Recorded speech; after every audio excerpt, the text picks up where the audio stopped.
7월 23일 화요일 하나님의 말씀으로 이 하루를 시작하신 여러분들 주님의 이름으로 환영하고 축복합니다. 오늘 우리들에게 주시는 하나님의 말씀은 하박국 1장 1절로 11절까지 있는 말씀입니다. 제가 그 말씀을 개역 개정으로 읽어 보겠습니다. 선지자 하박국이 묵시로 받은 경고라. 여호와여, 내가 부르짖어도 주께서 듣지 아니하시니 어느 때까지이까? 내가 강포로 말미암아 외쳐도 주께서 구원하지 아니하시나이다. 어찌하여 내게 죄악을 보게 하시며 패역을 눈으로 보게 하시나이까? 겁탈과 강포가 내 앞에 있고 변론과 분쟁이 일어났나이다. 이러므로 율법이 해이하고 정의가 전혀 시행되지 못하오니 이는 악인이 의인을 애워쌌으므로 정의가 굳게 행하여 지민이이다. 여호와께서 이르시되 너희는 여러 나라를 보고 또 보고 놀라고 또 놀랄지어다. 너희의 생전에 내가 한 가지 일을 행할 것이라. 누가 너희에게 말할지라도 너희가 믿지 아니하리라. 보라, 내가 사납고 성급한 백성 곧 땅이 넓은 곳으로 다니며 자기의 소유가 아닌 거처들을 점령하는 갈대아 사람을 일으켰나니 그들은 두렵고 무서우며 당당함과 위엄이 자기들에게서 나오며 그들의 군마는 표범보다 빠르고 저녁 이리보다 사나우며 그들의 마병은 먼 곳에서부터 빨리 달려오는 마병이라. 마치 먹이를 움키려 하는 독수리의 나름과 같으니라. 그들은 다 강포를 행하러 오는데 앞을 향하여 나아가며 사람을 사로잡아 모으기를 모래같이 많이 할 것이요 왕들을 멸시하며 방백을 조소하며 모든 견고한 성들을 비웃고 흉벽을 쌓아 그것을 점령할 것이라. 그들은 자기들의 힘을 자기들의 신으로 삼는 자들이라. 이에 바람같이 급히 몰아 지나치게 행하여 범죄하리라. 오늘 우리들에게 주시는 하나님의 말씀입니다. 기도하겠습니다. 하나님 감사합니다. 오늘도 말씀으로 이 하루를 시작하게 하시니 감사를 드립니다. 오늘 이 말씀 속에서 우리들에게 들려주시는 하나님의 음성을 우리 모두가 함께 듣는 이 시간 되게 하여 주시옵소서. 우리 주 예수 그리스도의 이름으로 간절히 기도하옵나이다. 아멘. 오늘은 하박국의 말씀 속에 담긴 우리가 알아야 할 하나님의 마음과 그분의 뜻, 그리고 우리가 가져야 할 신앙의 태도에 대해 나누기를 원합니다. 대부분의 선지자들은 그의 부모나 가문, 직업, 지파를 소개하는데 하박국에 대해서는 전혀 알려주고 있지는 않습니다. 1절을 보면 선지자 하박국이 묵시로 받은 경고라고 나오고 성경 다른 곳에서도 하박국의 이름이 나오지를 않습니다. 그의 부모나 가족에 대한 내용이나 어떻게 하나님의 부름을 받아서 선지자가 되었는지 알 수 없습니다. 하지만 그의 신분은 성전에서 노래하는 일을 맡은 레위인으로 볼 수가 있습니다. 하박국 3장 19절에 보면 주 여호와는 나의 힘이시라 나의 발을 사슴과 같게 하사 나로 나의 높은 곳에 다니게 하시리로다. 이 노래는 지휘하는 사람을 위하여 내 수금에 맞춘 것이니라. 음악 지휘자에 따라 하라고 말하고 있습니다. 또한 3장 3절과 9절에 보면 셀라라는 찬양할 때 쉼을 갖게 하는 의미를 가진 것을 쓴 것으로 보면 그가 성전에서 찬양을 하는 레위 자손이라고 추측을 해볼 수가 있습니다. 이 하박국의 내용은 다른 선지서와는 많이 다릅니다. 선지자는 하나님 앞에서 말씀을 받아서 그의 백성들에게 전하고 그리고 교훈하는 것이 그들의 사명입니다. 그래서 선지서는 대부분 하나님께서 명하신 말씀, 책망을 하시거나 예언하여 주신 말씀이 적혀 있는데 하박국서는 하박국이 하나님의 말씀을 받아 대언하며 백성에게 전한 내용이 없습니다. 대신 하나님께 대한 질문들로 가득합니다. 오늘 본문 2절과 3절에도 보면 세 번역으로 보면 이렇습니다. 주님, 언제까지 그러실 겁니까? 어찌하여 나로 불의를 보게 하십니까? 어찌하여 악을 그대로 보기만 하십니까? 라는 불평과 같은 질문을 던지고 있습니다. 그리고 그 질문에 답을 주시는 하나님의 말씀으로 이어집니다. 하박국은 남유다 멸망 전에 살았던 선지자입니다. 그 당시 바벨론이 흥왕하면서 아수르 제국을 압박하고 있었던 시대였습니다. 그때 그래도 하나님의 뜻대로 살려고 했던 요시야 왕이 바벨론을 견제하기 위해서 아수르와 연합하여 바벨론과 전쟁하러 올라오던 애굽 느거 왕을 무기또 전쟁을 하다가 죽음을 당합니다. 이로 인해서 유다의 국력은 급속히 쇠하여졌어요. 하박국은 왜 요시야 왕 같은 의인이 이렇게 죽어야 합니까? 에 대한 질문을 하나님께 하는 겁니다. 의인이었던 요시야 왕이 죽은 이후에 왕들은 더욱 악행을 저질렀습니다. 그 중에 여호와김은 가장 악했습니다. 여호와김은 하나님의 율법책을 불태웠고 선지자들은 큰 핍박을 받았습니다. 우상 숭배가 넘치고 나라와 정치가 어지러워지고 죄악으로 가득하게 되었다는 겁니다. 하박국 선지자의 질문입니다. 하나님, 악인이 의인을 괴롭혀서 고통당하는 모습을 보고만 계실 겁니까? 또한 하나님, 왜 악인을 사용하셔서 의인을 심판하려고 하십니까? 1장에 나오는 하박국 선지자의 두 가지 질문이었습니다. 여기 하박국이란 이름의 뜻은 껴안는 자, 매달리는 자, 씨름하는 자라는 의미입니다. 다시 말하면 하박국 선지자는 하나님께 매달려 하나님께 씨름을 걸어서 하나님께로부터 응답을 받았던 선지자였습니다. 요시야 왕 이후 남유다는 백성들로부터 위정자들 그리고 영적 지도자들이 우상 숭배에 빠져 살았습니다. 특별히 리더들과 왕조차 백성들을 돌볼 생각이 없었습니다. 심각한 도덕적 타락과 함께 영적으로 완전히 무너져버린 상황을 보면서 기도한 기도의 내용이 바로 3절과 4절입니다. 어찌하여 나로 불의를 보게 하십니까?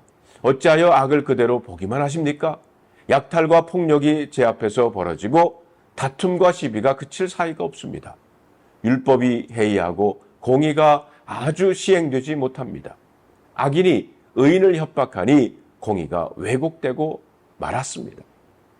하박국 선지자의 이 질문들은 불평과 원망이 아닌 남유다가 바벨론 나라에 멸망당하기 전에 남유다의 죄악과 그로 인해 혼란과 고통, 멸망이 있음을 알기에 민족의 아픔과 그들이 돌이키지 않는 완악함에 대한 안타까움, 그리고 어려움을 위해서 하나님께 기도하고 있는 것입니다.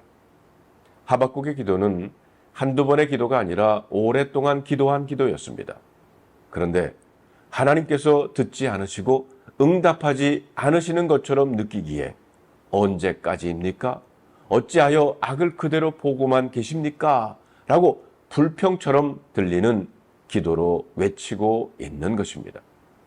하나님께 기도하며 매달렸는데 하나님의 말씀이 들리지 않는 것입니다. 하나님의 손이 보이지 않는 것입니다. 그것이 오늘 본문에 나오는 하박국 선지자의 심정입니다. 성도 여러분, 저와 여러분도 그러한 고민과 의심이 들 때가 있지 않습니까? 크게는 나라를 위해서 기도하고 조국을 위해서, 교회를 위해서 기도하는데 하나님의 응답이 없는 것 같습니다. 적게는 가정을 위해서, 나 자신을 위해서 어떤 문제와 어려움을 위해서 기도하는데 그 기도가 분명 하나님의 뜻과 맞는 기도인데 하나님께서 듣지 않으신 것 같고 응답하지 않으시는 것 같고 기도의 제목과 형편이 전혀 변하지 않고 움직이지 않는 것 같을 때 우리도 답답하고 힘든 하박국 선지자의 심정이 됩니다. 그러나 우리가 분명 붙들어야 할 진리는 하나님께서는 우리의 기도를 듣고 계신다는 것입니다. 우리의 기도만이 아니라 사실 우리의 원망과 불평도 그리고 감사도 들으십니다. 분명한 진리는 우리는 눈앞에 보이는 현상과 문제만 보지만 하나님께서는 전체를 입체적으로 처음과 끝을 그리고 마음의 동기와 모든 것을 아시고 하나님의 섭리 속에 계획대로 이루시는 분이시라는 것입니다. 우리는 그것이 보이지 않기에 답답할 수 있습니다. 의심의 마음도 듭니다. 근심과 걱정, 분노하는 마음도 생깁니다. 그러나 참된 믿음이란 그러할 때 하나님의 선하심을, 하나님의 섭리를 하나님께서 뜻하시고 이루실 것을 믿는 믿음으로 기다리는 것입니다. 하나님께서 움직이실 때, 하나님께서 역사하실 때가 우리의 원하는 때와 우리가 원하는 것과 다르기 때문입니다. 기다린다는 것은 쉬운 일은 아닙니다. 하지만 여러분, 신앙은 기다림입니다. 하박국 선지의 질문에 대한 하나님의 답변이 5절과 6절에 나옵니다. 너희는 민족들을 눈여겨보아라. 놀라고 즐겁할 일이 벌어질 것이다. 너희가 살아있는 동안에 내가 그 일을 버리겠다. 너희가 듣고도 도저히 믿지 못할 일을 버리겠다. 이제 내가 바벨론 사람들을 일으키겠다. 그들은 사납고 성급한 민족이어서 천하를 주름잡고 돌아다니며 남들이 사는 곳을 제 것처럼 차지할 것이다. 하나님께서 타락하고 죄 가운데 행하는 남유다를 이방 민족, 다시 말하면 바벨론 나라를 통해서 남유다를 심판하고 징벌하시겠다고 하박국 선지자에게 말씀하고 계신 겁니다. 그리고 그 바벨론이 어떠한 민족인지도 설명해 주십니다. 사납고 성급한 민족이며 남들이 사는 곳을 제 것처럼 침략하여 차지할 호전적인 나라라고 말합니다. 7절로 보면 그들은 두렵고 무서운 백성이다. 자기들이 하는 것만이 정의라고 생각하고 자기들의 권위만을 내세우는 자들이다 라고 말합니다. 그리고 8절로 10절에 보면 그 바벨론 나라는 폭력적이고 왕들을 업신여기며 강한 힘으로 남유다를 침략하여 파괴하고 수많은 자들을 포로로 잡아가는 강포한 나라라는 겁니다. 이 하나님의 여호는 결국 바벨론의 느부갓네살 왕에 의해서 남유다가 멸망당하고 백성들이 포로로 잡혀감으로 성취된다는 겁니다. 결국 남유다의 죄에 대한 하나님의 침묵은 죄에 대해 알지 못하시는 것도 아니고요. 방관하시는 것도 아니고 그들의 죄를 심판하실 때가 차기까지 기다리고 계신다는 것입니다. 그리고 하나님께서는 그러한 심판을 하실 때 하나님을 알지 못하는 더 악한 자를 사용하시기도 하신다는 말입니다. 7절을 다시 보면 그들은 두렵고 무서운 백성이다. 자기들이 하는 것만이 정의라고 생각하고 자기들의 권위만을 내세우는 자들이다. 또 11절을 보세요. 그러나 제 힘이 곧 하나님이라고 여기는 이 죄인들도 마침내 바람처럼 사라져 없어질 것이라고 했습니다. 여러분, 여기 보면 악한 자들의 특징이 뭡니까? 자기들이 하는 것이 정의라고 생각한다는 겁니다. 죄라고 깨닫지 못한다는 겁니다. 성도 여러분, 그런 모습이 우리들의 모습 속에는 있지 않습니까? 내 생각, 내 판단, 내 의견, 내 고집이 옳다고 생각하고 우기는 경우가 얼마나 많습니까? 그 모습이 11절에 표현된 것처럼 내가 하나님이다 라고 여기는 모습입니다. 하나님께서는 회개하지 않는 이런 죄에 대해서 반드시 심판하신다는 것입니다. 스스로 하나님이라고 여기고 자신들이 하는 일이 정의라고 착각하는 바벨론, 그 나라도 역시 하나님의 심판 아래 있다는 것입니다. 오늘 이 말씀을 통해서 우리들에게 주시는 하나님의 음성을 함께 들을 수 있기를 바랍니다. 우리가 회개하고 돌아오기를 기다리시는 그 하나님, 그리고 불의는 분명히 심판을 받는다고 하는 그 하나님의 말씀, 그 말씀 앞에 오늘도 순종하며 기도하는 우리 모두가 될 수 있기를 바랍니다. 기도하겠습니다. 하나님 감사합니다. 오래전에 일어났던 사건들이지만 그러나 오늘도 우리들 가운데 일어날 수도 있는 그런 일이기에 무엇보다도 하나님의 말씀을 통해서 들려주시는 그 음성을 들으며 내 자신을 보게 하시고 그리고 오늘도 하나님의 말씀에 순종하며 나아가는 하나님의 백성들 되게 하여 주시옵소서. 우리 주 예수 그리스도의 이름으로 간절히 기도하옵나이다. 아멘.